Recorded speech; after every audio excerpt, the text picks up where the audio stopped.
السلام عليكم. لا تنسوا الاعجاب بالفيديو والاشتراك في القناة تشجيعا لنا لنستمر بنشر المزيد ان شاء الله. السلام عليكم ورحمة الله وبركاته. إن شاء الله عز وجل اليوم نتكلم عن مؤتمر السلام الذي عقد في واشنطن، وكان بإشراف جامعة تقريبا إحدى الجامعات الأمريكية.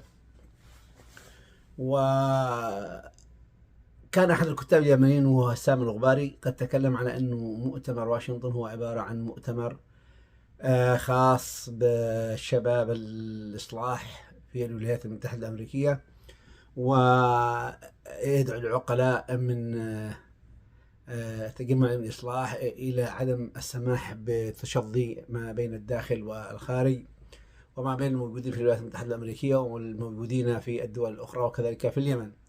غير أنه الكلام هذا كان غير صحيح، وبالتالي هو بس يبدأ يقوم بعملية التهويل، وخاصة أنه معظم الكتاب والصحفيين اليمنيين تم شرائهم، وبالتالي أصبحوا يتكلمون خوفا ليس على اليمن ولكنه خوفا على عدم جرح التحالف. وهذا بالحقيقة أنه معظم الصحفيين اليمنيين اليوم أصبحوا يعيشون في عمالة مزدوجة، وبالتالي بدأ الآخرين ينفرون منهم ويتجهون إلى الأشخاص الآخرين الغير إعلاميين، والذين لم يكونوا يعرفوا إعلاميا على أنهم إعلاميين، وهذا السبب أنه الآخرين باعوا أنفسهم للشيطان. على العموم المؤتمر الذي عقد في واشنطن وكان برعاية أحد الجامعات الأمريكية، وحضره أيضا المندوب الأمريكي الدائم للسلام في اليمن، وكذلك أيضا حضر التوكل كرمان، وحضر عبد العزيز الجباري، وحضر خالد اليماني، وحضر كذلك الجبوان اللي كان وزير الناقل في حكومة الشرعية، وكذلك أيضا خالد اليماني اللي كان وزير الخارجية. بمعنى أنه ليس مؤتمرا إصلاحيا، ولكنه يضم قيادات، وهذه القيادات من مختلف القوى السياسية المختلفة.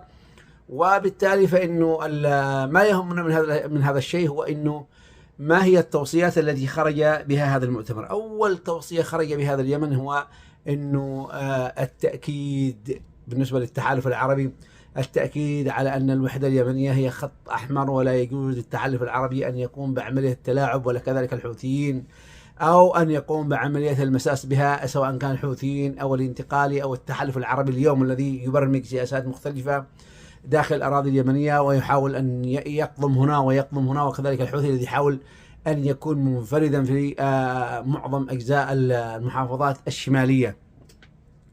وأكدوا أيضا على أهمية النظام الجمهوري، وأن يكون هذا النظام الجمهوري عبارة عن نظام جمهوري ديمقراطي، وهو النظام الذي كانت من ضمن أهداف ثورة 26 سبتمبر الستة. النقطة الثانية هو عقد مؤتمر وطني شامل لإنتاج قيادات، هذه القيادات متوافق عليها. هذه القيادات متوافق عليها بمعنى أنها لم تلطخ يدها بالدم. هذه القيادات التي يجب أن تكون متوافق عليها ليست هي القيادات التي ربما يظن البعض أنها توكل كرمان. توكل كرمان امرأة، وهذه امرأة قادتها الأحداث وقادتها الصدف إلى أن وصلت إلى هذا المكان، لكنها لا تملك رؤية ولا تملك عمق ثقافي، ولا تملك أيضا غزارة تستطيع أن تجيب على معظم الأسئلة. لاحظتم على أنها أثناء طرح الأسئلة على كانت إجابتها هشة، وهذا يعكس الثقافة التي خرجت منها، هي عبارة عن ثقافة هشة. هي ممكن أنها تجيد الظهور، لكنها لا تستطيع أن تكون قارئة جيدة للأحداث. إذا هنا العمل على أنه يكون هناك عقد مؤتمر وطني شامل لإنتاج قيادات جديدة، ليست قيادة الحوثية التي الآن لطخت يدها في الشمال، ولا قيادة الانتقال التي لطخت يدها في الجنوب، ولا هي قيادة الشرعية التي تبيع الأخضر واليابس من أجل إرضاء التحالف العربي. إذا لابد من إجماع وطني، وهذا الإجماع الوطني يؤكدون عليه على أن هناك قيادات، وهذه القيادات موجودة من أبناء الشعب اليمني، تكون قيادات توافقية تستطيع أن تخرج اليمن مما هي عليه الآن. إذا هنا دعوة الحوثيين للامتثال لدعوات السلام، لأنه وعدم المجازفة كثيرا والمبالغة ورمي الآخرين بالعمالة، إنما آلت إليه الأوضاع اليوم في الجمهورية اليمنية كان ناتج عن تصرفات الحوثيين.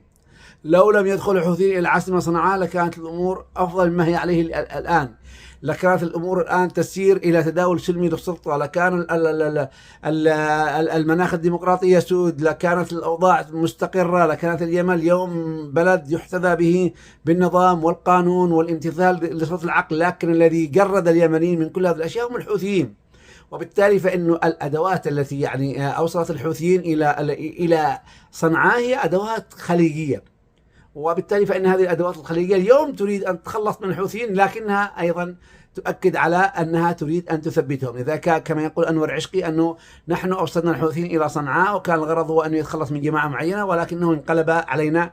والسعودي كانت تدفع في اليوم الواحد أكثر من 5 مليون ريال سعودي، وكانت منهم بالديزل والبترول وكل ما يحتاجه المقاتلين الحوثيين حتى أوصلوهم إلى صنعاء. ثم بعد ذلك بدأوا يحاربون الوجود الإيراني في اليمن. بناء جيش وطني، بناء جيش وطني لا جهوي ولا طائفي.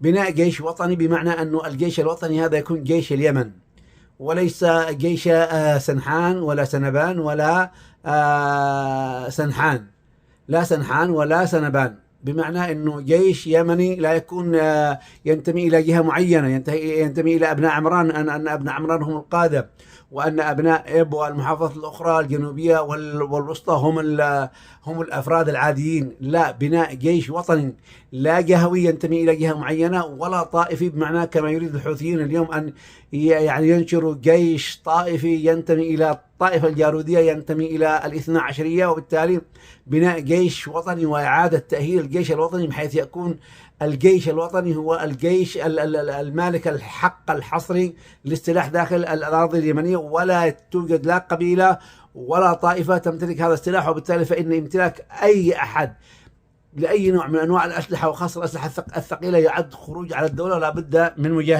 مجاهبة هذه. العمل وفق مخرجات الحوار الوطني التي اتفق عليها اليمنيون، وظلوا لأكثر من عام يتحاورون حتى وصلوا إلى خلاصة قيام دولة يمنية ذات نهج اتحادي، بمعنى أنه ذات نهج فيدرالي، بمعنى أن تقسم الجمهورية اليمنية إلى 7 أقاليم، وبالتالي فإن هذه الأقاليم تدير نفسها بنفسها، ويكون لها شرطتها الخاصة وأمنها الخاص ومباحثها الخاصة، ويكون لها قيادتها الخاصة، ما عدا الجيش الوطني يكون له قيادة عامة، وبالتالي مثل الدول الأخرى كالولايات المتحدة الأمريكية وبقية الدول الغربية. العمل على وجود عدالة انتقالية، بمعنى أنه وجود عدالة انتقالية تحقق العدل للجميع وتطلق جميع سراح المعتقلين سواء كانوا سياسيين أو عسكريين. وبالتالي فإن هذه القيادة قادرة على أن تحدث الفرق. العمل على إعادة إعمار البلاد، ويتحمل التحالف العربي وكذلك إيران يعني معظم الأموال التي يجب أن يدفعوها، لأنهم كانوا هم السبب الرئيسي والمباشر في دمار البلاد. فالتحالف العربي قصف كل ما يحلو له، قصف المدارس والمستشفيات والطرق والجزر إلى آخر الأشياء. وكذلك أيضا أيادي إيران النجسة قاموا بعملية تلغيم لكل ما تقع عليه أيديهم. وبالتالي فإن جميع الأطراف يعني لابد أن تقوم بعملية إعادة إعمار اليمن، وبالتالي ينهض اليمن، لأنه اليمن غني بأبنائه، غني بالوطنيين، غني بالشرفاء إلى آخر هذه الأشياء. كما قلنا أيضا العمل على رفع الحصار. والحصار لدينا نوعين من الحصار: حصار تفرضه دول التحالف العربي، وهذا الحصار تفرضه على مجموعة من الموانئ، وبالتالي فإنها لا تسمح إلا بدخول الأشياء التي تريد أن تدخل اليمن. وأيضا لكنها في المقابل تسمح بمرور السلاح إلى مناطق سيطرة الحوثيين، تسمح بمرور الطائرات المسيرة إلى مناطق سيطرة الحوثيين، تسمح بتهريب الحوثيين للبترول، تسمح للحوثيين بالمتاجرة بالسوق السوداء إلى آخر الأشياء. ولكنها تحاصر الموانئ التي تسيطر هي على الأرض في مناطقها، وخاصة في المناطق الجنوبية والشرقية. إذا لدينا حصار يقوده التحالف، وحصار تقوده ميليشيا الحوثي، وميليشيا الحوثي تفرض حصار، وهذا الحصار حصار على بعض المدن اليمنية وخاصة تعز، وكذلك تفرض حصار ورقابة مشددة على معظم البيوتات التجارية الموجودة داخل اليمن. تسليم رواتب الموظفين، وهم لم يتكلموا عن كيفية تسليم رواتب الموظفين، والأصل أن تسليم رواتب الموظفين يتم وفق آلية بإشراف دولي، ورواتب الموظفين يجب أن تفرض لها يعني جهات أخرى، وبالتالي فإن المدرسين يقوم بعمل استلام رواتبهم وفقا لكشوفات 2014. وهذه الكشوفات يجب أيضا أن تصرف ليس عبر أدوات الحوثيين، ولكنها تصرف عبر أدوات الدولة المختلفة أو عبر الوسائل التي يقترحها مجموعة من المعلمين، بحيث أنها تصرف خاصة في مناطق سيطرة الحوثيين ولا تصل إلى أيدي الحوثيين، وبالتالي يقوم بعمليات تقسيم الأرباح والغنائم منها. وأخيرا خروج جميع القوات المحتلة للأرض اليمنية، خروج جميع قوات التحالف، خروج جميع القوات الموجودة البريطانية في المهرة وكذلك الأمريكية، خروج كل الخبراء الإيرانيين والعراقيين واللبنانيين من الأراضي اليمنية، وبالتالي تصبح الأرض اليمنية هي أرض خالية من الشوائب، أرض خالية من العاهات، أرض خالية من وجود الأجنبي الذي يدنس هذه الأرض اليمنية. ختاما نتمنى من الجميع أن يساعدنا في نشر هذا المقطع والحصول على أكبر عدد من المشتركين حتى تدعمونا ونستطيع أن نقدم المزيد إن شاء الله. والسلام عليكم ورحمة الله وبركاته.